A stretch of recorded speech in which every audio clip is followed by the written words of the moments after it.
Bogotá eres tú.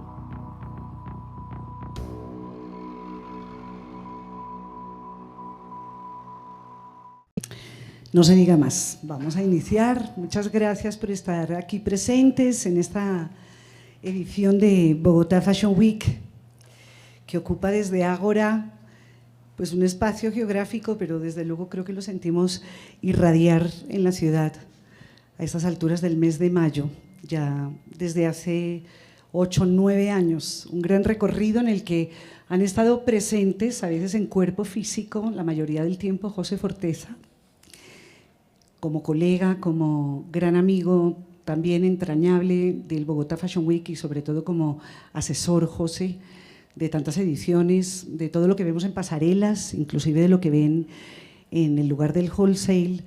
Está el ojo de José, está el ojo de otros especialistas que año tras año pues, han ido afinando no solamente los criterios, sino eso que se vuelve el cedazo para que esta industria pues, no solamente evolucione, sino se vuelva un poquito más arisca también para defenderse de las garras del mercado, porque el mercado es competitivo y los desafíos son muchos.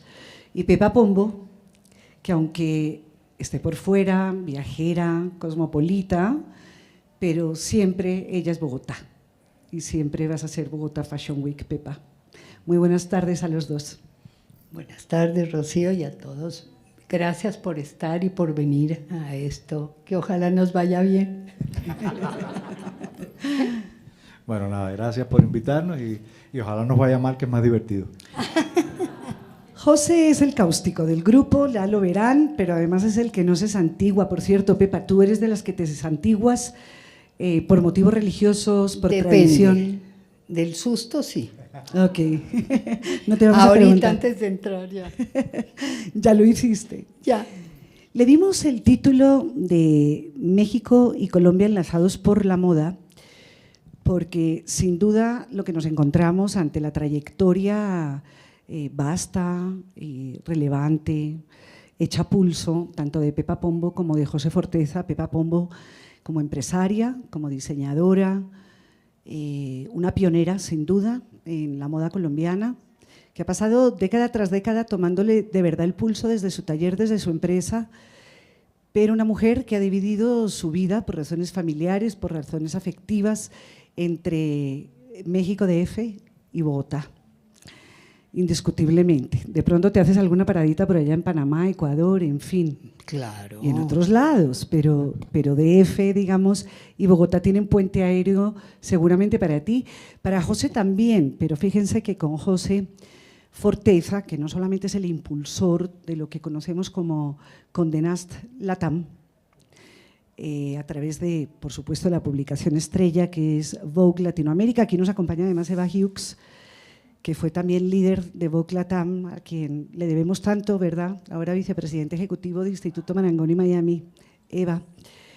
Y José Forteza, en su larguísima trayectoria en el mundo editorial, radicado en Miami, pero tú eres un isleño porque eres cubano y tú la tierra firme, yo creo que le tienes Foucault de alguna manera, y en México estás itinerante y en Bogotá también, pero muy arraigado, y lo vamos a ver.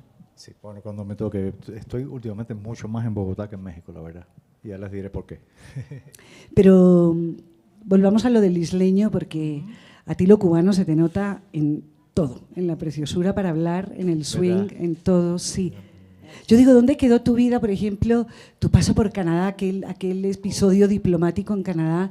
¿De eso no queda ni rastro en José hoy? Es que nadie me lo ha preguntado nunca, tenías que bueno. ser tú. Bueno. Yo soy hijo de isleños, definitivamente, no exactamente cubano, o sea, soy descendiente de canarios y de mallorquines. Lo que pasa es que tuve la fortuna de que se me uniera la parte negra y autóctona de Cuba y soy casi que un mulato cubano.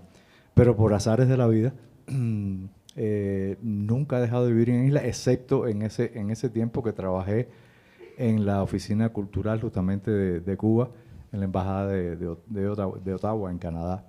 Y me sirvió de muchísimo, sobre todo me sirvió para enterarme de que no era lo mío, que había estudiado Relaciones Internacionales, que era aburridísimo. Y después de eso, por otros rollos en la vida, Afortunadamente pensé que era el final, pero yo tenía nada más que 22 años y descubrí que era el principio de todo. Y ahí salté, después de Canadá, primero a la música, a vivir literalmente de la música, pero no haciendo música, sino vendiendo música. Y de ahí saltamos entonces a locuras con Luis, que ha sido mi pareja, el pobre, 46 años, saltamos a una compañía de ballet. Y digo todo esto para llegar a la parte editorial, rapidito. Y entonces unos locos que estaban más locos que nosotros decidieron fundar en Miami una cosa que se llamaba Ideas Publishing Group, y que era una editorial que lo que hacía era licenciar títulos. Estuvimos entre los 7 fundadores, Luis y yo, fundadores porque trabajamos para ellos, honestamente. Y ahí arrancó la historia editorial, posiblemente creo que fue el tercer título que se licenció, no, el cuarto, el tercero fue Glamour y después vino Vogue. Y ahí debo decir que después de 2 directoras muy temporales, ya que la mencionaste, llegó una muchacha que era casi adolescente y que fue la que realmente revolucionó, y de fundadores que estábamos siempre, de momento ella se convirtió en la directora de Vogue, se fajó conmigo 1 millón de veces. Después La Vida es como ella se convirtió en la CEO, después que ella con Denaz compra aquello. Eva Hughes terminó siendo la CEO y mi jefa. Nada más terrible que ese momento que pasamos juntos. Y estuvimos los años más felices, más productivos, mejores, y que más le deben todas las estructuras de la moda latinoamericana a un título y a una mujer. Eva Hughes, que está ahí y debía estar sentada aquí. Un aplauso. Además, miren la relevancia de las personas que son en esencia curiosas, como Eva, que con toda la experiencia, con todo el conocimiento, con todo lo que nos acaba de contar José, y sin embargo está aquí sentada en primera fila, y yo creo que básicamente es porque quiere escuchar, si no me equivoco. En cambio… Mentira, yo le pagué para que viniera. Estaba todo fríamente calculado. Pepa, en cambio tu relación con la moda, primero como diseñadora incipiente, pero luego ya convertida en una mujer pues, de la envergadura empresarial que es ahora Pepa Pombo, la firma y lo que eres tú, al lado de Mónica Holguín, tu hija, directora creativa, pero tu relación con la moda sí no tuvo vericuetos, fue casi como, ¡pum!, directo a la yugular. Sí, yo creo que yo soy un producto de la necesidad, porque de verdad a mí me apasionaba desde chiquita toda la vida las telas, las texturas. Yo tocaba todo, veía todo y me regañaban, eso es mala educación, no haga eso, no sé qué. Pero a pesar de todo, ahí me fui vinculando, pero más que todo por lo textil. A mí la moda en ese momento no existía, no habían diseñadores. Era una cosa que me nace sola, ¿no? Y obviamente pues no podía estudiar moda porque no existía, y además mi papá diciendo que hija bohemia no quiero. Entonces yo empecé a hacer mis cosas personales y la gente preguntaba, pero yo me forjé la carrera realmente, y estuve con Olga de Amaral en la universidad en clases de textiles, ¿no? Porque no había moda. Y ahí es cuando me inspiro y comienza mi historia. Inclusive, perdón Pepa, cuando el arte textil no se llamaba arte textil, se llamaba una manualidad seguramente. Y no te recibían en ninguna parte porque era artesanía, eso era lo peor, pues una artesanía, y hoy día mira dónde ha llegado lo que es un arte de verdad, ¿no? Entonces sí, he sido un producto de esfuerzo, de tiempo, y ahí fui vinculando a toda mi familia. Hoy día está mi hermano, que es mi socio, está mi familia más cercana, mis sobrinos, mi hija, mi cuñada. Bueno, ha sido una empresa familiar, pero sí inspirada en algo que todos queríamos hacer por necesidad. Por necesidad nos vestimos de Pepa Pombo, casi nos quisiéramos vestir de Pepa Pombo casi todos los días, pero yo le digo a Pepa que no hay maleta que uno no arme con las prendas de Pepa y saber que estás segura en cualquier clima.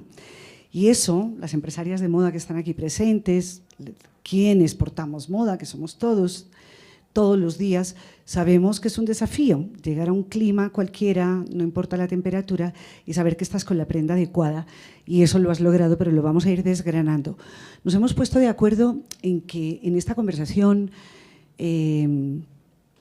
yo les expresaba, digamos, mi preocupación, es una preocupación que tengo como editora, como curadora, con mucho cariño por Conversaciones BFW, este espacio que fundé hace 5 años para la Cámara de Comercio de Bogotá, y que durante 4 años, digamos, tuve la responsabilidad también de presentarles toda esta programación al público, y veo con atención y asombro, digo, soy víctima de mi propio invento, ojo, porque esto es una crítica, digamos, que me hago a mí misma también, no se lo estoy haciendo a nadie exteriormente, pero veo con preocupación, con cierta preocupación y preguntas, ¿no?, que es la que les quiero trasladar a ustedes dos.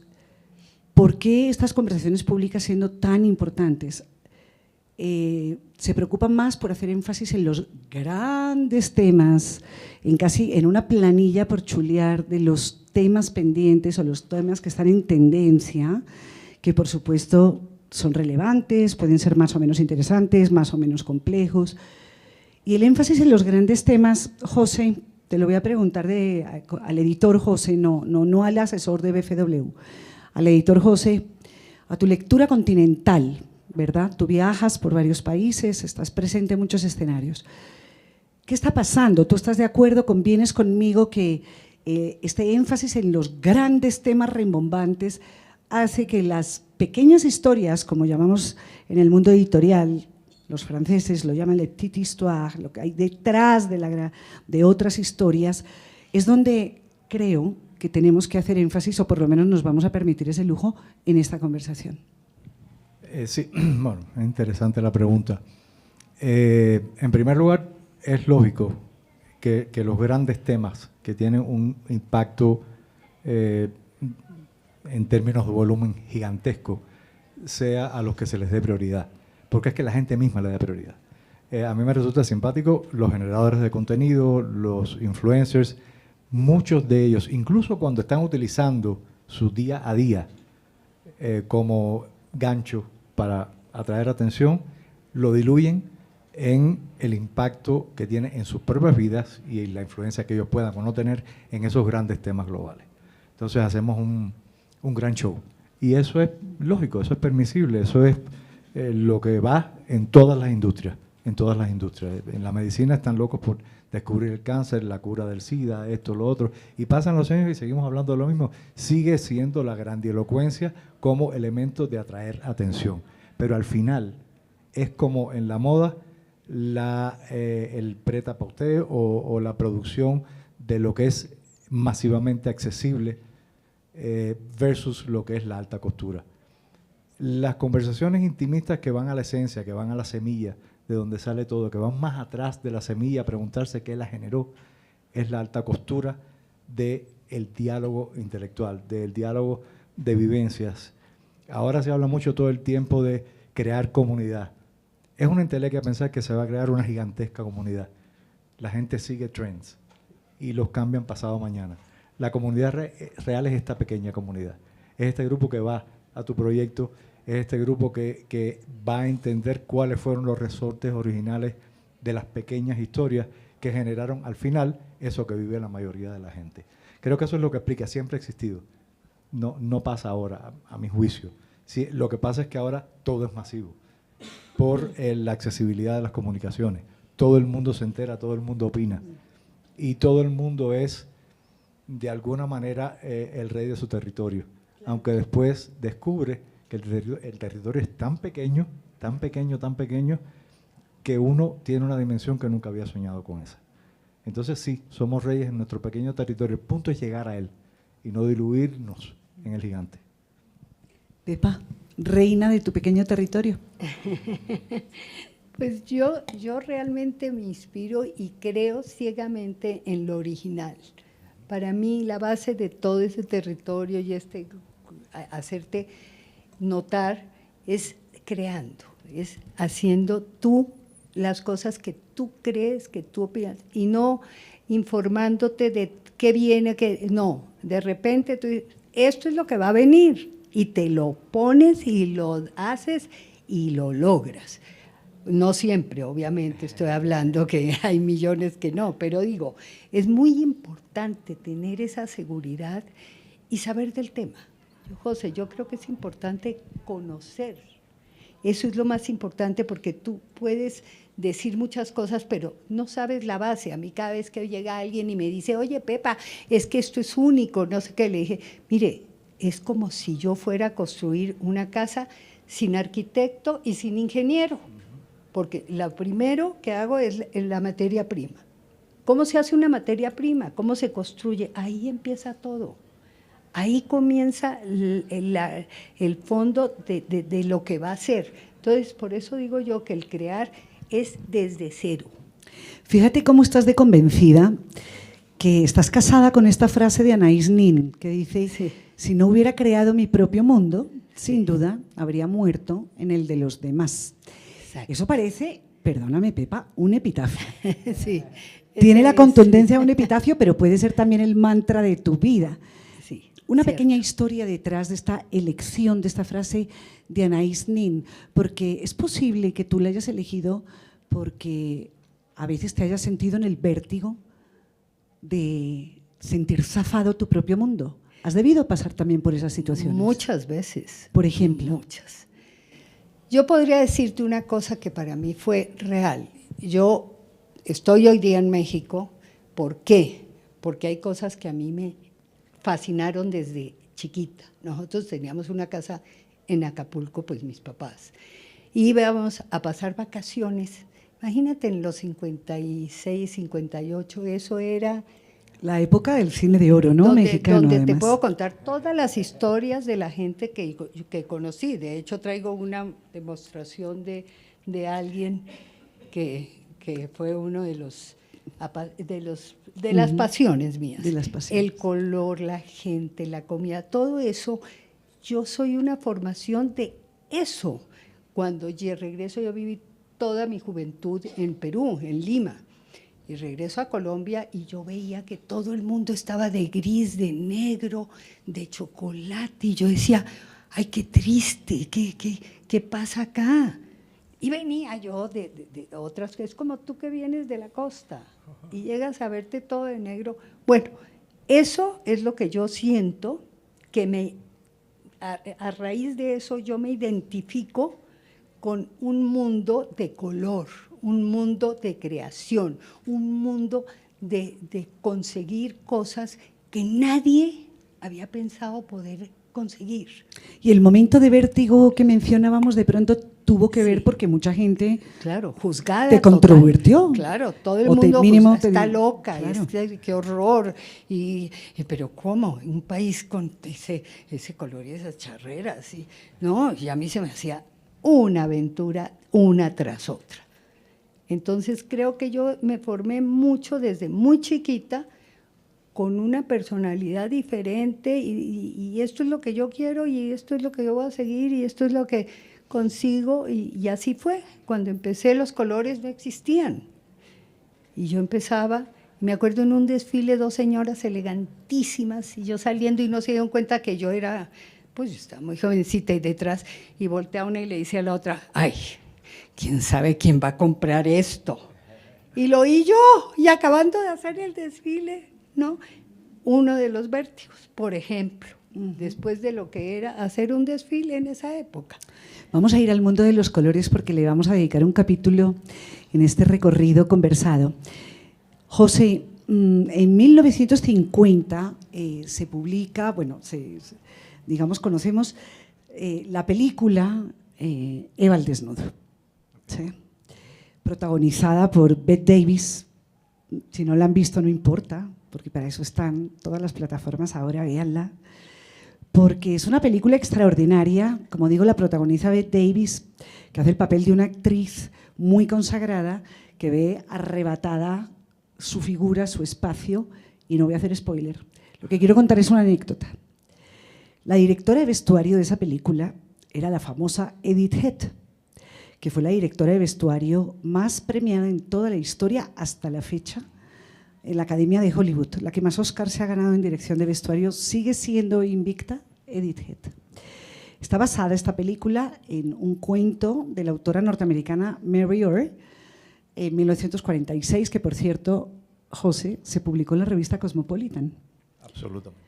y la tradujimos al español en La Malpensante Moda y se publica en español por primera vez aquí en Colombia hace 2 años. José, en esa anécdota, Mankiewicz, el director de la película Eva al desnudo, llama a Edith Head, tan experimentada, y le dice: tienes que vestirme a Bette Davis. Y ella le dice: bueno, deme alguna indicación. Y le dice: va a tratar su abrigo como un poncho de mink. Una pequeña historia. ¿A ti te da que pensar la actitud de la gente en relación con las prendas y que define eso su personalidad, la manera en que tratan las prendas, no cómo las portan, cómo se relacionan y las tratan, con reverencia, con timidez, en fin, a lo Edith Head? Sí, definitivamente, o sea, me estás hablando, yo no sé cómo te enteraste, pero de una de las películas icónicas en mi familia, la favorita de mi mamá. Y no además, Bette Davis, ni te cuento, ¿no? Creo que, por favor, quienes no hayan visto la película y se dediquen a la moda, tienen que ver esa y 5 o 6 más que después, si quieres, les podemos contar. Lo interesante es que uno de los temas, por cierto, en esa película aparece también casi adolescente Marilyn Monroe. Y otra anécdota de la película que un y poco además dando visos de buena actriz. Total, bueno, totalmente. Sí, después sorprendió. Bueno, sí. Ese es el tema de otro día, otra conversación. Sí. Y en una escena, justamente en la escena donde se conoce el personaje de Bette Davis con el de Marilyn Monroe, uno de los elementos más importantes para lo que no se dice, para el parlamento que no tienen las actrices y un actor, que es el que está en la escena, es justamente cómo llevan la ropa. Sí. Bette Davis es la historia, es la trayectoria, es la presencia sólida, pero que siente terror porque parece que se le está acabando la estrella. Y entonces lleva un traje alter, obviamente negro, y ella desafía desde ahí, desde un pseudoescote a su realidad, un pseudoescote y obviamente un trago de whisky en la mano. Y Marilyn Monroe es todo color, todo brillo, con el mismo escote alter, pero con una actitud completamente diferente. Exacto. Si tomamos esa escena como ejemplo, y Mankiewicz sabía todo lo que hacía, hasta el café que se tomaba en la mañana, nada es al azar, es un reflejo de lo que es la cotidianidad del ser humano con lo que porta, viste, lleva y después de lo que se desviste. Porque hay un momento que para mí es más importante que cuando me pongo una ropa y me miro en el espejo. Es cuando se me acaba la jornada, que no necesariamente es el día, sino quién sabe qué momento. Me desvisto y miro al tipo que está en el espejo y que está desnudo y digo, ¿de qué valió? ¿Qué faltó? ¿Qué me pongo? ¿Qué me sumo? ¿Qué me resté? ¿Y qué aporté? Todo eso lo pensó Mankiewicz para sus personajes. Todo eso, por supuesto, un monstruo como fue Bette Davis lo tenía más que sabido en cada gesto, en cada momento en que sacaba un cejo de aquella falda. Sí. Y entonces Marilyn Monroe también lo entendió, porque ella iba toda ceñida, era la sirenita que venía. Eso nos pasa a todos. Yo creo que aunque uno no se entere, uno cuando se viste, uno cuando usa indumentaria, no en la categoría de hacer estilismo, ¿no? Está hablando de sí mismo, se está complementando o está diciendo esto es justamente de lo que quiero salir y lo que no quiero ser. La persona que no tiene acceso, que está infeliz con lo que hace, que la vida no le ha ido derecha y se viste precariamente todos los días cuando se mira, dice, coño, qué pena. Y eso también es decir que como nos vestimos es como nos sentimos y las aspiraciones que tenemos necesariamente están en lo que portamos también. Maravilloso. Yo lo adoro. Pepa, Es que lo admiro profundamente. Míreme esta filosofía, por favor. Eso es que, digamos, a José le va a tocar pensar cuando se devuelve, no sé a su isla, pero a la otra ínsula que tiene construida con Luis y se sienta a escribir un libro y deja de pasear por los desfiles de moda de América Latina. Sí. Pepa, en este tema, esa pregunta que creo que buena parte de los periodistas, no digo que yo haya cometido ese error, seguro lo he cometido alguna vez, de preguntarle a un diseñador de moda, ¿tú para qué mujer estás vistiendo? ¿Qué tipo de mujer estás vistiendo? No, justamente esa casilla la vamos a tachar. Sí. Tú nunca preguntarías eso. No, no creo. No, pero quién quita, ¿no? De pronto alguna vez lo he hecho, ¿no? Sin querer. Pero démosle la vuelta al asunto, jalando esta pita que nos pone José acá. Y es que Pepa, y aprovechando esta anécdota que les contaba de Edith Head, tus prendas, porque has elegido el tejido de punto, Sí. y me gustaría que la pequeña historia tenga que ver sobre el tejido que elegiste. Son prendas que si a mí me aparece un Mankiewicz, bueno, que ese hay uno, no puede aparecer cualquiera, y te dice, esta prenda la va a tratar no como un poncho, diríamos nosotros como una ruana, uno sabe que con una pieza de Pepa Pombo, no importa cómo trates a las prendas de Pepa Pombo, siempre van a caer bien, tanto en el cuerpo como si las depositas en una silla al quitártelas después del espejo. ¿Por qué el tejido de punto? ¿Querías lograr algo finalmente de todo esto? Mira, realmente la sensación que yo tengo cuando toco algo es muy importante. Para mí, el poder llevar una prenda que no me pique, que no la sienta dura, que es importantísimo. De ahí nace el tejido. ¿Por qué? ¿Qué pasa con el tejido? El tejido tú lo creas con diferentes formas. Lo haces delgado o grueso, lo haces ancho o angosto, lo haces totalmente suave si lo quieres o grueso si lo quieres. Entonces, es para mí, no es como una tela que tengo que ir a buscar la tela y comprar. No, yo fabrico, sale la muestra y yo ya sabía para qué era esa muestra, o es un abrigo, o es una pantalón, o es una cosa que va conmigo, porque siempre fui así, siempre necesité el mirar las cosas y el tocarlas y el sentirlas, el poderlas tener puestas es mi segunda piel. Siento necesidad de que yo me sienta identificada y no me estorbe, no me moleste ni me incomode. Eso es para mí el tejido y por eso de ahí en adelante sentí que era el tejido mi segunda piel. Como el tema de fondo que subyace acá, es el amor profundo que ustedes le tienen a México, que le tienen a Colombia, ese tejido de punto cautivó a una diva, la Bette Davis mexicana, bien podría ser, quien sino María Félix, la doña, ¿verdad? Sí. María Bonita. ¿Ella por qué se quedó tan fascinada con tu tejido, con tus prendas? Pues mira, era una mujer muy Y sofisticada. perdón, hago una aclaración. Recordemos que además pues María Félix nace en 1914 y muere en 2002, para que lo ubiquemos en el tiempo. ¿Y tuviste cuántos años de conocerla? Pues mira, realmente fue ya muy grande, pero vanidosísima.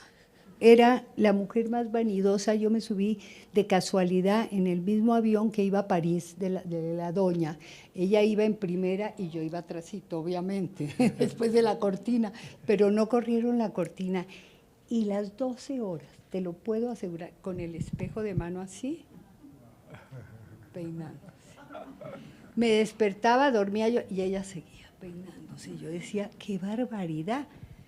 Pero ya la había conocido yo desde antes, por pura casualidad. Yo hice en Televisa el vestuario de una telenovela que fue hecha por Irane Ori, que la conocí porque en ese momento estaba casada con Cantinflas, y entonces ella me compraba y dijo, no, yo quiero es que Pepa haga el vestuario. Yo hice el vestuario de la telenovela y en el set me llama una gran amiga mía, que por eso entra a Televisa, y me dice, Pepa, la doña te quiere ver. Le dije, ¿cuál doña? Y entonces fui a verla. Me dice, conozco tus cosas, porque mi amiga siempre tenía las cosas puestas, las mías. ¿De quién es eso? Una colombiana, Pepa Pombo. Ah, yo quiero. Y a raíz de eso la conocí, la mujer más. Yo creo que yo no he visto una mujer más vanidosa en mi vida. Ya les conté lo del pelo, eso no era nada. Bueno, y ahí me hace la cita, me dice, mira, Pepa, tengo un problema en la columna y entonces tengo acá un aparato que no quiero que se vea, pero quiero algo que se note. A mí nada sencillito, a mí no me pongas nada que no me vean. Dije, bueno, sí, señora.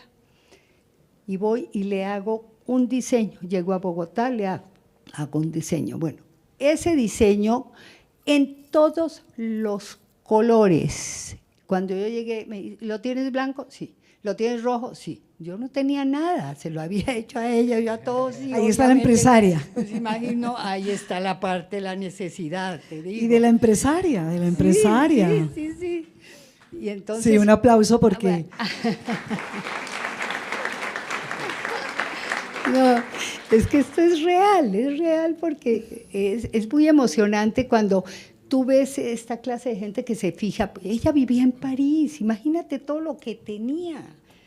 ¿Qué iba a fijarse en un Pepa Pombo en su vida? A mí lo que me llama la atención es que, bueno, ella no era de una familia, digamos, vulnerable, porque su papá era militar, una familia, digamos, bien posicionada, pero eran 11 hermanos, y yo me puse a pensar, ese armario de María Félix de niña debía ser chiquito, porque con 11 hermanos, o eres archimillonario, ¿de qué manera tienes el closet? Entonces, no sé si esa voracidad… ¿le pudiste adivinar algo, esa pasión por acumular, no sé?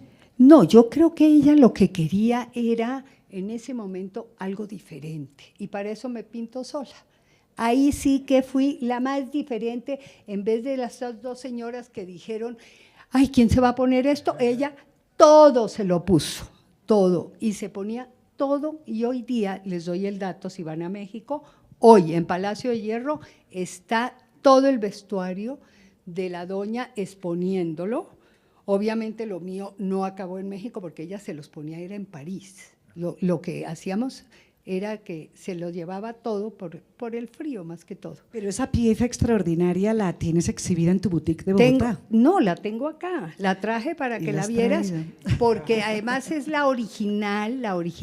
Spoiler, la obligaste. Ya, pero creo que es el momento de verla porque no nos vamos a aguantar hasta el final. No, cuando me toque.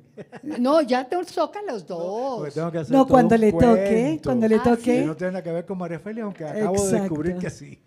Y vas a ver por cómo. qué. ¿Ah, sí? Okay. Ay, qué interesante. Miren, esta era la chaqueta. Aquí está Mónica esto Holguín, era muchas gracias, mi hija Mónica. Esto es el por mostrarlo. original, el que vio ella. Después le hice varias cosas, pero el original fue este. Porque la señora traía un aparato acá y entonces el cuello acababa en bufanda. Yo te voy a ayudar. Yo te pongo el micrófono. Venga. Acababa en bufanda y entonces ella no era, miren el tamaño, todo de discreta nada. Amor, ayúdame acá nomás esto para mostrarles. Entonces, no, menos de 80, ¿no? O los 80 fue, o antecitos de los 80. Estaba guapísima ella, a pesar de todas las cirugías y todo. Bueno, Irane Ori también, se vistió toda la vida. ¿Saben quién es Irane Ori? ¿No? La actriz española que vivía en México, guapísima, divina. Bueno, esto se lo ponía así. José, convengamos que esto es de rabiosísima actualidad. A nosotros que le tenemos Foucault a las tendencias, pero esto es impresionante. No, eso pues, prueba que en la moda la serpiente se muerde la cola. Las tendencias son cíclicas, siempre regresan, pero lo bueno siempre vale y nunca pasa. Y ese es un ejemplo. Sí. Ese es un ejemplo y tú eres un ejemplo, corazón. Ay, Tú eres un gracias. ejemplo de eso. No, gracias. Sí. Porque además de eso, volvamos a lo mismo, ella hace la anécdota de María Félix, de lo que significó ese vestuario y quién era María Félix. Y volvemos al inicio del cuento, y es que el personaje de Bette Davis en esa película está en el mismo momento en que estaba María Félix cuando la encontró a ella. Y le hacía falta encontrarte. Ah, Le hacía falta increíble. encontrarte. Son momentos en que uno tiene que decir más de lo que ya ha dicho para valorizarse, y eso fue importante para que escogiera como medio de expresión la ropa de Pepa Pombo.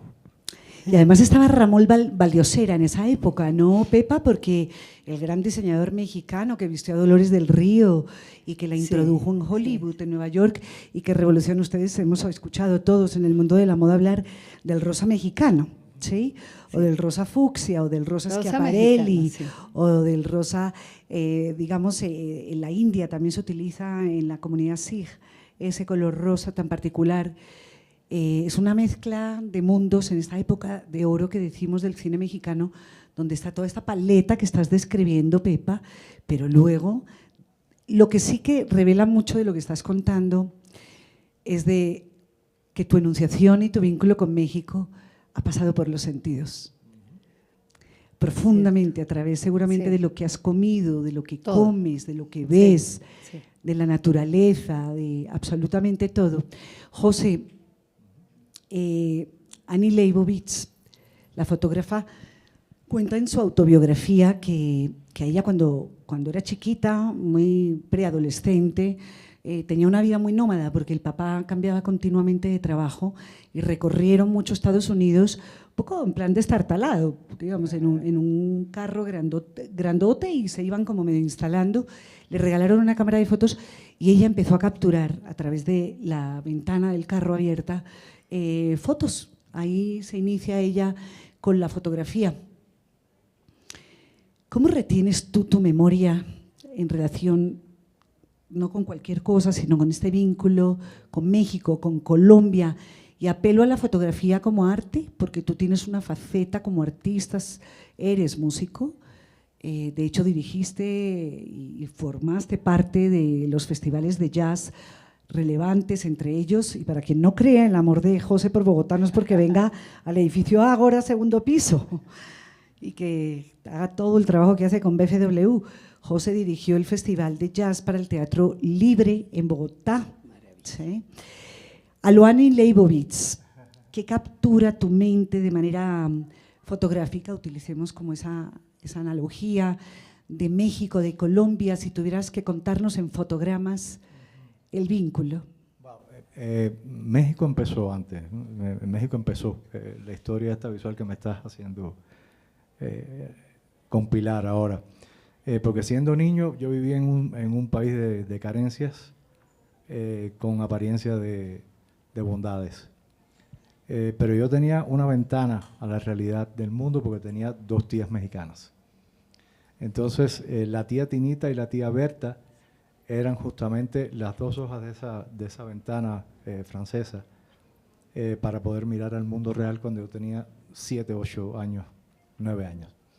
Y desde ahí empecé a amar a México, cosa que se acentuaba con la abuela que todos los días a las 5 de la tarde veía una película mexicana, donde estaban, bueno, las grandes estrellas de lo que se llamó la época de oro del cine. Eso es, después, ojalá otro día podamos conversar de cuáles son mis parámetros de épocas de oro en el cine, porque es bastante disruptivo. Pero sí, yo creo que fueron épocas que marcaron icónicamente la vida de Buñuel muchos. te tocó verlo. Total. Entonces, bueno, definitivamente las primeras imágenes que me vienen son ese México, probablemente edulcorado, y después a través de la música sí ya llegué tanto a México como a Colombia de forma paralela. Es verdad, Luis y yo éramos parte, que por cierto, la conexión con la doña y mi vida y el objeto va a tener que ver después con Luis y el pelo. Entonces, se reirán en su momento. Entonces, Luis y yo éramos parte del equipo del Festival de Jazz de aquí de Chapinero, y después nos íbamos, cuando terminábamos en Colombia, que íbamos a todas partes, a donde nadie iba en aquel momento, Barranca Bermeja, ¿qué les puedo contar? El Chocó. Y entonces después íbamos a México, invariablemente a la Olin Yolistli, que en aquel momento había que ir a México, a la sala Olin. Y cada sitio por el que pasé, cada vez que tuve que imaginar ahora le dirían narrativa, en aquel momento se le diría una línea de narración, de alguna manera. Para los conciertos de los artistas que presentábamos, yo, como mediocre en mi intento de ser músico, me dediqué justamente a vender a los músicos. Y entonces, tanto en México como acá, siempre recordaba mis primeras imágenes. Hay un disco de un músico notabilísimo que curiosamente se grabó, y tengo que hacer una anécdota de Colombia. Hubo un concierto en vivo en Japón, en el Mount Fuji Jazz Festival, después lo hicimos en la sala Olin Yolistli, y después llegamos a Chapinero, en nuestro diario recorrer, y resultó que por razones de la época, en la Colombia de entonces, estoy hablando de finales de los 80, a principios yo era muy jovencito, hubo En lo que el concierto debía ser un cuarteto, con todo lo que iba, el jazz, y de momento hubo un ruido ensordecedor en la esquina del teatro, ahí mismo en Chapinero, se acabó la electricidad, no voy a entrar en lo que provocó el ruido ensordecedor, y mientras la mayor parte de la gente se aterrorizó, hubo una mujer que tenía raíces mexicanas y que también era parte de la directiva del Teatro Libre de Bogotá, y mientras todos corrían y se espantaban, ella llamó al equipo y le dijo: busquen velas, y aparecieron velas de todas partes. Uf. ¿Por qué me has hecho esto? Ah. Qué duro. Aparecieron las velas, hicimos la iluminación del escenario con aquellas velas, y el concierto, por supuesto, sin sonido, se hizo con acústica pura del Teatro Libre de Bogotá, no era el mejor, el Teatro Libre en Chapinero, para mejor acústica, pero aquello sonó como nunca sonó antes nada en nuestra carrera. Qué belleza. Y cuando aquello estaba sonando y el público no se había movido ni siquiera para saber si aquella detonación afuera le había acabado a alguien de su familia, ese hombre tocó la canción Imagine. Vino mi querida Luz Marina, que estés donde estés, se me paró adelante y me dijo: te dije que podía salir el concierto, porque no hay ruido que mueva a una mexicana ni a un colombiano. Y me dijo una frase que nunca se me va a olvidar, de 3C: carajo, esto es Colombia. Nadie vence esto porque esto es Colombia. Y volví a decirlo al final: carajo. Ah, qué lindo.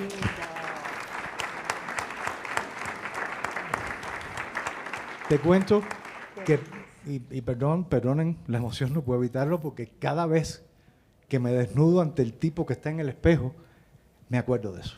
Y ahí está México y está Colombia, y ahí está, porque es viejo y todo, estamos aquí Luis y yo, y seguimos juntos y seguimos teniendo estas vivencias, porque vale la pena crear esas memorias que tienen que ver con esa semilla pequeña que se habla nada más que en comunidades en las que uno se siente bien para hablar.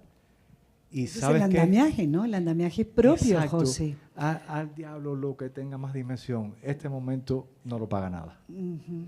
Gracias. Pepa, ¿tú qué tan buena eres para los temblores? Hablando de temblores, Ay, porque ay. entre México y Colombia, Ay, qué pregunta. porque te habrán tocado. Y es Todo, curioso, lo que no me dice digo. José es verdad, ¿no? Todos los mexicanos siempre ponen como referencia, tú hablas con ellos y dicen, pues yo estuve en el del 82 Sí, o estuve, estuve… ¿Qué tan buena eres tú para los temblores? Somos buenísimas, ¿no, mi amor?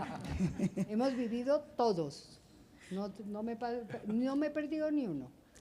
No, pero No, es rarísimo, no sé por qué. Me bajo del avión y al ratito, los convocas. ahí llegaron.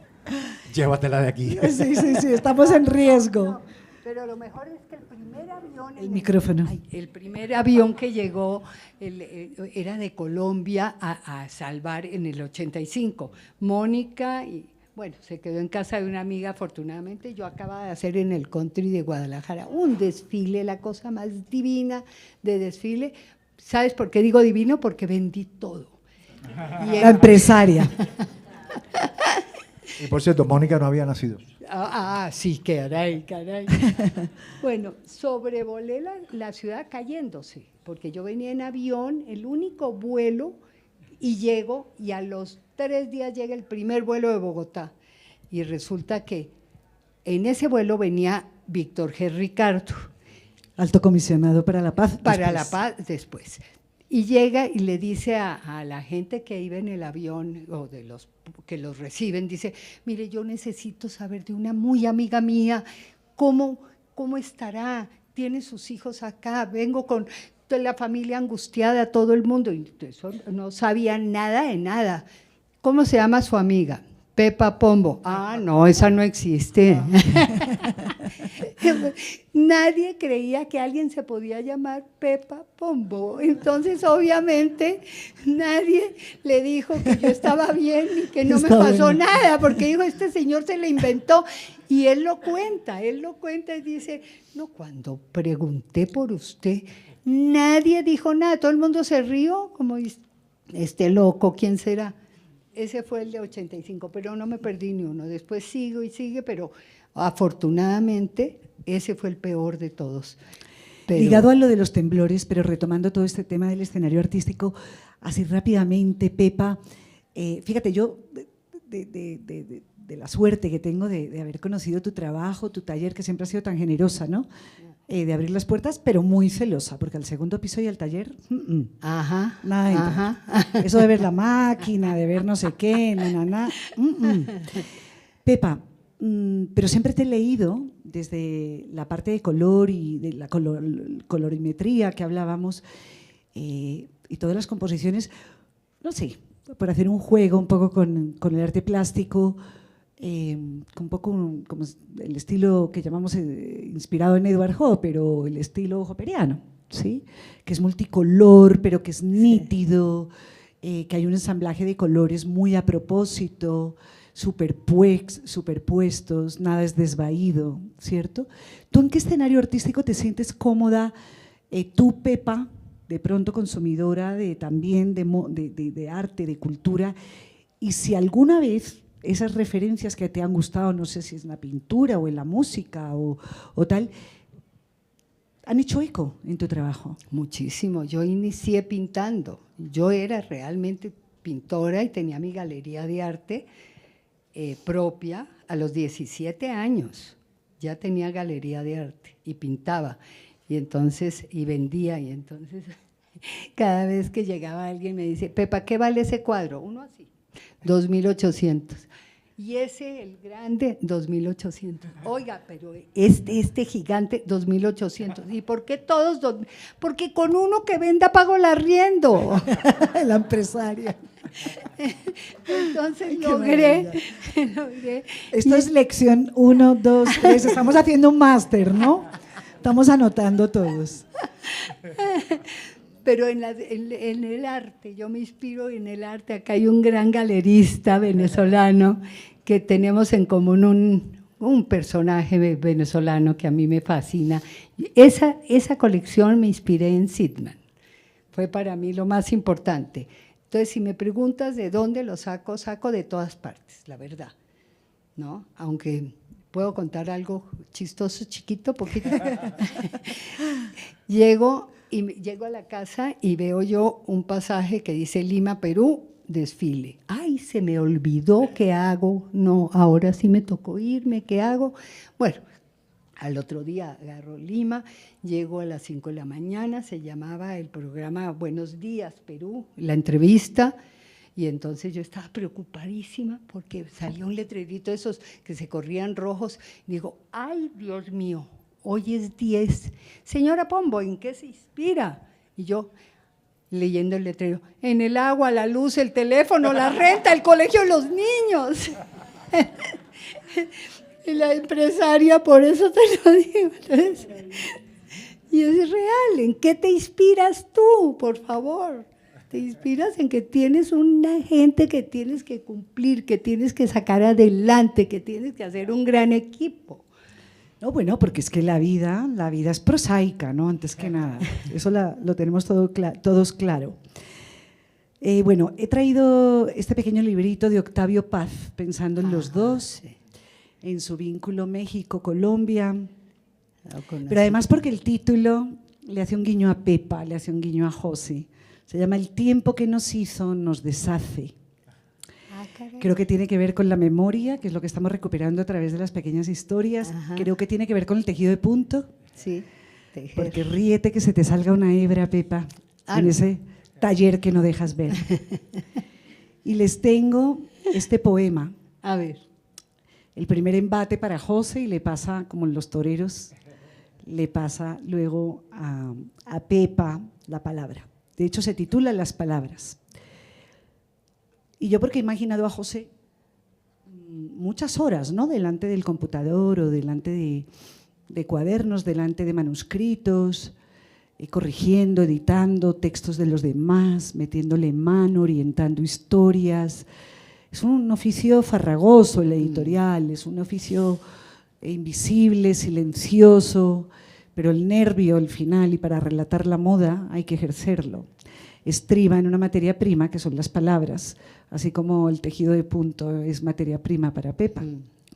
Y dice así: dales la vuelta, cógelas del rabo, chillen, putas, azótalas, dales azúcar en la boca a las reguejas, ínflalas, globos, pínchalas, sórbeles sangre y tuétanos, sécalas, cápalas, písalas, gallo galante, tuérceles el gaznate, cocinero, desplúmalas, destrípalas, toro, buey, arrástralas, hazlas, poeta, haz que se traguen todas tus palabras. Ah, caray. ¿Cómo te llevas con las palabras, José? Bueno, me paso muchísimo tiempo destripando y de alguna manera tratando de recomponer, no las que digo, no las que leen, sino las que me guardo. Y esas son las que creo que algún día, cuando en este proceso en que ya estoy deshaciendo a los 65 años, pero algún día tal vez esas que guardo son las que me van a ayudar a seguir adelante aunque esté deshecho. Así lo hago.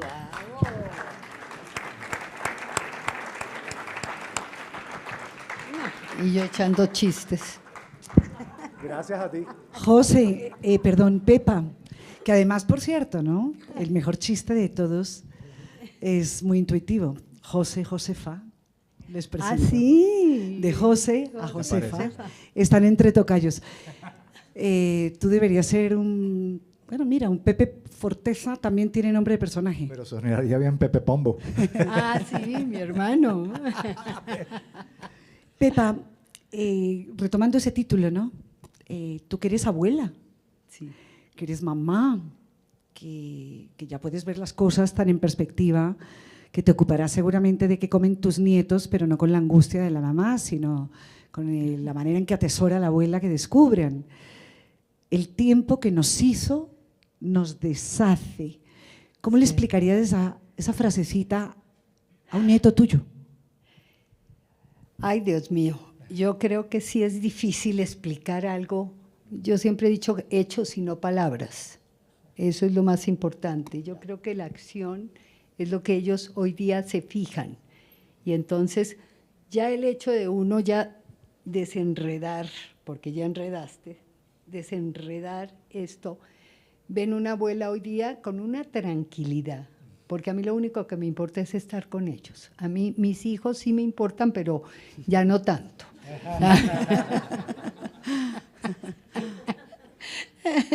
No, es que después de eso… No puedo ofenderte más, ya te descubrió que habías nacido, ahora esto ya no puedo. Te quiero, pero hasta ahí. Sí, es una reconstrucción de lo que uno tuvo, hizo y construyó. Pero ya al tenerlos, la responsabilidad obviamente empieza a deshacerse en este momento porque ya no es mi responsabilidad, pero sí no les puede pasar nada. ¿Estás de acuerdo, José, que tú ejerces también desde ahí, desde la barrera del abuelazgo? Sí, estoy absolutamente de acuerdo. Y el punto interesante es que la gente habla mucho en la moda de deconstrucción. Uno cuando llega a este punto en la vida Sí. se va deconstruyendo y ellos recogen y te reconstruyen, pero a su manera. Dejan de ser ellos tu responsabilidad y tú te conviertes en la de ellos. Y eso es lo lindo. La Eso. serpiente se muerde la cola como en la moda. Eso es, sí. Bueno, y para que se den el gustazo de recoger estas palabras con un utensilio particular, Ay, sí. ustedes, a propósito de sus abuelazgos compartidos, Sí. tienen como un cucharón por ahí volando, bailando. No, oigan esto, por favor. El cuento favorito de acá mi amiga. Sí. Y Luis, ¿sí o no? Bueno, tengo que hacer el cuento. Luis y yo nos encanta, más antes que ahora, nos encantaba recibir gente, hacer comidas, qué sé yo, en la casa. Siempre ha cocinado Luis. Yo cuando cocino no queda bien. Y si queda bien no me arriesgo. Y tampoco hemos tenido nunca nadie en la casa, excepto cuando fuimos muy niños y adolescentes, que no eran de nuestros padres a quien que ayudar en la cocina ni nada de eso. En nuestra casa es nuestra y la limpiamos, arrancamos, él arranca la hierba, hacemos todo lo que hay que hacer y es para adelante. Y teníamos unos invitados en la casa, una muy especial, la comida era dedicada a ella, yo no tuve en cuenta que ella me conocía mucho. Y llevó además a varios invitados más, personas muy notables. No me acuerdo ni qué servimos, pero además como comida familiar y sin gente que ayudara, estilo cubano y estilo familia en cualquier lugar. La mesa puesta, todos los utensilios y las cosas. Y el pobre Luis me encargó a mí poner justamente los utensilios en la mesa. Y una de las cosas que se tomaba era una sopa de algo. Y yo tuve a mal poner eso con que se revuelve la sopa, el qué sé yo, pero el que estaba en la cocina, no el de servir. Para que tengan idea, la relación de Luis y yo es, yo lo estoy mirando ahora y estoy enterándome de si he metido la pata y si he dicho algo mal y ya me pongo a temblar. Aquel día nada más que lo miré y dije, ay Dios mío, ¿qué hice? Ajá, ya. Bueno, exacto. Yo, ok, lo hice, fue mi iniciativa ayudar. No me dejé ir. Cuando vi la cara de él y miré aquello que yo tenía en mano, que no era lo de servir, bonito, elegante, qué sé yo, miré a la amiga, que era la invitada especial, pero a todos los demás que estaban, y ahí salió el editor y creador de historias, culpa de tuya, de Blue, que está aquí sentada también, de Eva, que ha sido parte de mi vida periodística. Y digo, debo decirles algo, esto es un momento muy especial para mí, y como ustedes son gente muy especial también, en vez de sacar el implemento de servir, he sacado este cucharón. Este cucharón es para la cocina. Que lo queremos ver, como la chaqueta de María Félix. Este cucharón es muy importante y es muy entrañable para nosotros, porque este cucharón se lo regalaron a mi abuela cuando se casó. Yo ni sabía el año que se había casado mi abuela. Cuando se casó, en el año 1800 no sé cuánto, este cucharón fue de España a Cuba. Este cucharón regresó de Cuba a España, volvió a Cuba, me lo pusieron en mis manos, ha estado conmigo en todas partes del mundo, a República Dominicana, y cuando tuve que exiliarme en Miami, con nosotros ha estado el cucharón, y mi vida con Luis ha estado en este cucharón, el cucharón de la abuela. Todo el mundo estaba ya con los ojos llenos de lágrimas, había logrado el efecto, y esa amiga tan entrañable que se llama Isabel Cancela, de momento me dice, jueputa, te lo acabas de inventar todo, ¿verdad? Y no pude menos que decirle, sí, es verdad, me lo inventé ahí, todos se rieron, me aplaudieron, y yo te traje el cucharón de la abuela. Bravo. Vas a ver, esa anécdota te Vamos encanta. a verlo. No, es Años que, queriendo ver el cucharón no, de la abuela. es que yo me moría por verlo. Yo, Sácalo, que tú lo tienes que... Bueno. El cucharón de la abuela. Ejemplar único. Pero se imaginan cómo iba a meter De el la cuento abuela. con esto que es hecho en Shanghái y todos ellos se creyeron el cuento. Esto es una lección de lo que puede ser la experiencia en las comunicaciones. Dilo emotivamente, ponle base, ponle alma y se lo compran. sí. Se compran el bravo. cucharón de la abuela. Buenísima. Es que nos pusimos una llamada los tres y yo no podía, cuando dice Rocío, es algo especial y comienzo yo. ¿Y qué pasó con el cucharón de la abuela? ¿Dónde está el cucharón de la abuela? En Miami, yo en México y Rocío en Bogotá. Y ahí empezó, porque a mí no se me olvidó. Esto fue hace ¿cuántos años? No, oye, tienes una obsesión con los años. Ay, sí, Hace un tiempito nos encontramos, no sé si fue en Guatemala, en Diablo, no sé, en Roma, no sé. y me Y ha hablamos echado- del cucharón de la abuela. Y la abuela, y a eso fue, la idea fue esa. Cuando le dije, bueno, traiga el cucharón, no, hasta hoy lo veo, no lo había visto, pero era una historia que yo traía acá, obsesionada. Bueno, pero miren qué tiene que ver además profundamente con este asunto de comunicar hoy en día moda, por ejemplo. Las redes sociales, que son tan útiles, tan importantes para nuestro trabajo cotidiano, que creemos que escribimos lo suficiente porque escribimos en Instagram. Y es mentira. Nos estamos haciendo un daño profundo. No que no sea valioso, ¿no? Que lo que escribimos y publicamos en Instagram, pero no es suficiente. Pero a la hora de contar la moda, ha habido mucho, durante mucho tiempo, y Helmut Newton se quejaba de eso en su momento en los editoriales fotográficos. A Karl Lagerfeld le daba igual, realmente, porque él que era un extraordinario lector, Sí. lo que sabía era que había que echar el cuento. Sí. Siendo extraordinario lector como fue Lagerfeld toda la vida. Pero había que echar el cuento y la moda, yo creo que echa a veces cuento en exceso, ¿cierto? Creo que también a los propios creativos de moda les toca explicar las inspiraciones, en fin, sus puntos de partida y demás. Y a veces no hay historia que dé para tanto, o a veces hay historias muy potentes que justamente no tienen la manera exacta para poder contar tanto con minuciosidad, porque la plataforma donde lo van a expresar es pequeña. Pero, Pepa, tú en tu perspectiva, ¿le estamos echando mucho cuento hoy en día a la moda? ¿Crees que se explicaba antes de una manera más, digamos, más directa, más nítida a tu juicio, o ahora se ha enriquecido? ¿Cuál es tu sensación y el desafío que también tienen en Pepa Pombo? Porque también la exigencia de estar narrando todos los días. Yo creo que es muy importante, como decía, hechos y no palabras, ¿no? Un producto que realmente tú vas a ofrecer, tienes que demostrar que es así, que no se arruga, que tiene doble faz, que el material es ecológico, que es demostrar, porque tanto cuento ya no te lo creen, ¿verdad? Ya hay que demostrar. No, ahí José, el consejero de las marcas de BFW, si nos puedes contar una pequeña historia a propósito de la selección de las marcas de este año en el capítulo de la narración, José. Sí, lo que tú decías es absolutamente cierto, pero también hay que tener en cuenta que el avance, el desarrollo de los medios de comunicación ha hecho más transparente y honesto el demostrar justamente lo que tú hablabas. En esa época era un editorial de moda, era tan simple como que nada, igual que Blue vendía con más facilidad las marcas que representó, desde Chanel hasta Louis Vuitton, donde quiera. Eva se sentaba, miraba el editorial, decía sí, no, está de acuerdo, no estoy de acuerdo. Teníamos un poder tremendo, pero hay un pequeño detalle. Ahora todo el mundo tiene el poder de decir esto fue verdad o mentira. Ahora es mucho más democrático. Honestamente, está lindo crear historias para dar el paso de preventa. Está lindo formar a la araca alrededor de Devil Wears Prada 2, pero hasta que no vean la película no se enteran qué es lo que le falta en comparación con la primera, y todo el mundo puede verlo, y todo el mundo puede dar su opinión, y todo el mundo puede crear expectativas o disparatar expectativas. O sea que yo sí creo que este momento es favorable. Yo estoy en contra de vituperar el presente, yo estoy a favor de apoyarlo, de abrazarlo, como lo hice en el momento en que nos sentamos. También voy a hablar de Eva, de Luis, de toda aquella época, qué está pasando con el tema de la llegada de la internet, de la llegada de las redes sociales, de las plataformas digitales a la revista. ¿Qué va a pasar? ¿Se va a morir el papel? ¿No se va a morir el papel?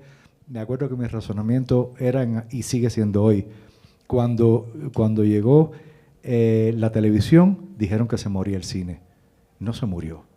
Cada cual habló a su manera.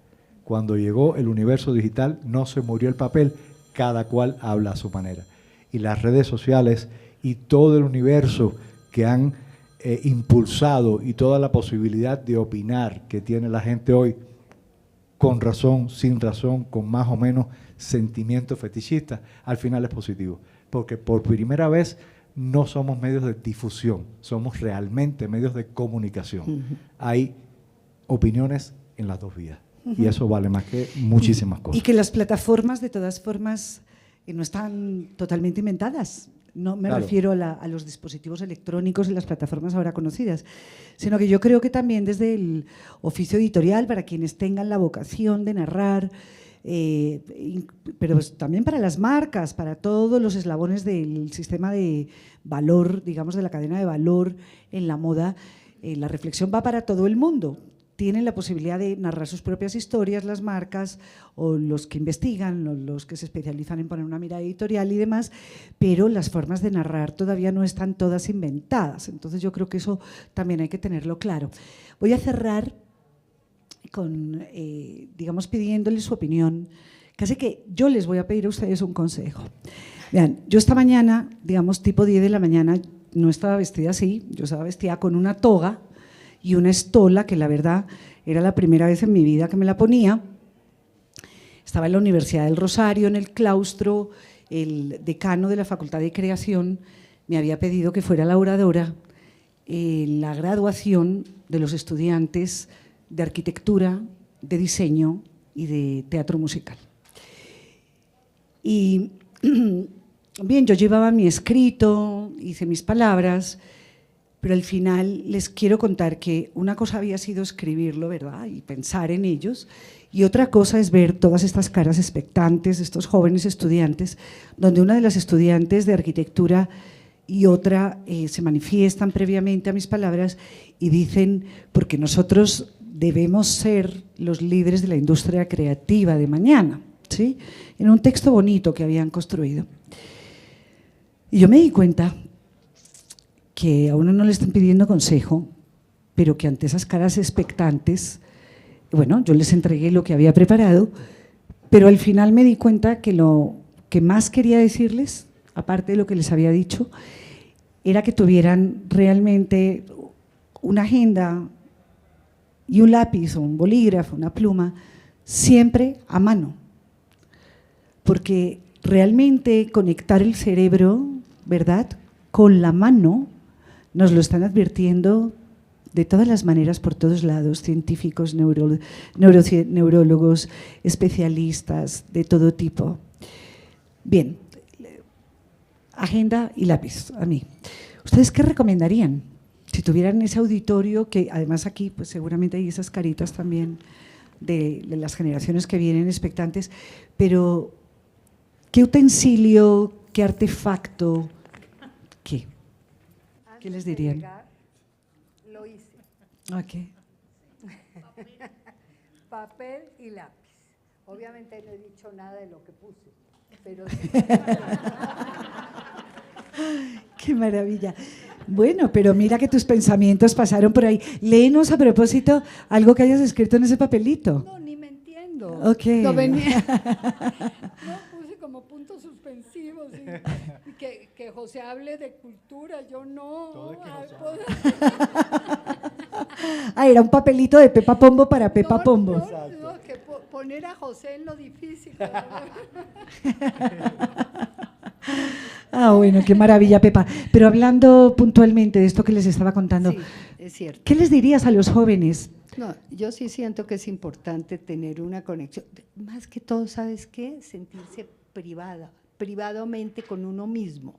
Es que si tú estás en el medio, te entra un chat, sales, es otra cosa, pero cuando tú estás contigo y te transmites en escrito, como que conectas más contigo. Por lo menos yo que pintaba, esa era mi sensación, era para mí conmigo. Y hoy día cuando yo escribo, estoy como más yo con la seguridad de que lo puedo leer, corregir y volver a borrar y volver a poner. Sí siento que es importante esa conexión y para el cerebro mucho más, y a esta edad más. José. Yo voy a utilizar ejemplos con personas, ¿no? Porque tiene dos lados la historia, o tres.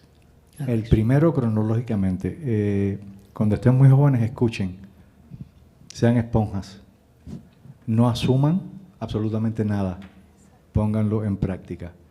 Cuando la vida va caminando y ya te vas poniendo más viejito, te das cuenta que eso funciona, y cuando llega alguien, como en un momento llegó otra persona que está sentada aquí, Albania Rosario, de FTLA, no me conocía. Y ella sí yo no conocía FTLA, ella llegó a mí, habló conmigo y me dijo que me uniera a su proyecto y que la apoyara. Y ahí aprendí el valor que tiene decir que sí. No asumiendo que uno tiene un legado muy importante, sino sabiendo que al colaborar estás dejando que otra persona haga mejor por ti lo que tú no hiciste bien, o que valore y valide lo que tú sí has hecho bien y lo siga llevando adelante. Unido a eso, el respeto por la gente con la que aprendiste a la par, como han sido ahora Marina, que está aquí, Blue, Eva, y lo más importante, lo pongo en otra persona. Siempre, siempre piensen que no hay mayor espanto que estar solo, y no hay mayor bendición que la dicha de compartir tu vida, tu intelecto, tus planes, tus proyectos, tus cucharones con una gente que esté al lado siempre tuyo, que viva por ti y que esté dispuesto a irse contigo, como es Luis, que está aquí sentado.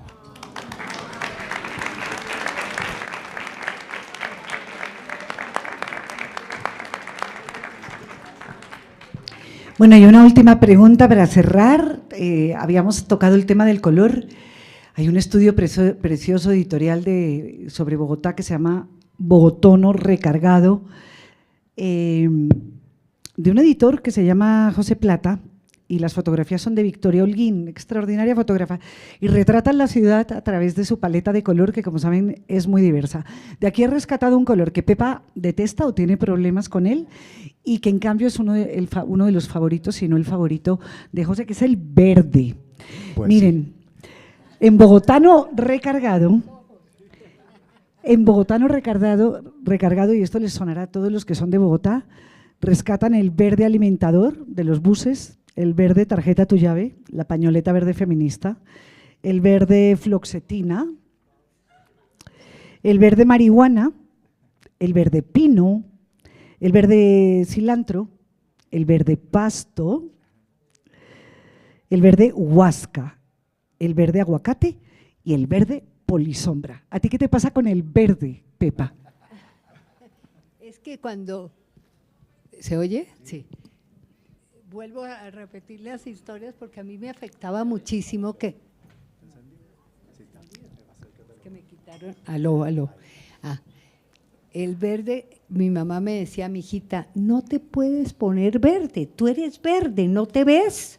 Y entonces le agarré una cosa horrible al verde. Pero la verdad es que si una clienta llega y me dice, ¿tienes algo verde? Sí, lo tengo. La empresaria. Muy bien. Y José, la última bolsita, lección. es la bolsita donde tiene guardado el cucharón de su abuela. ¿Y a ti qué te pasa con el verde? Pues no sé qué decirte. Hay cosas que felizmente son intuitivas y uno no se pone a pensar por qué ni a dónde van, y simplemente me gusta el verde. Me siento verde que te quiero verde. Verde que te quiero verde. Muchísimas gracias a todos. Disfruten Bogotá Fashion Week. Gracias.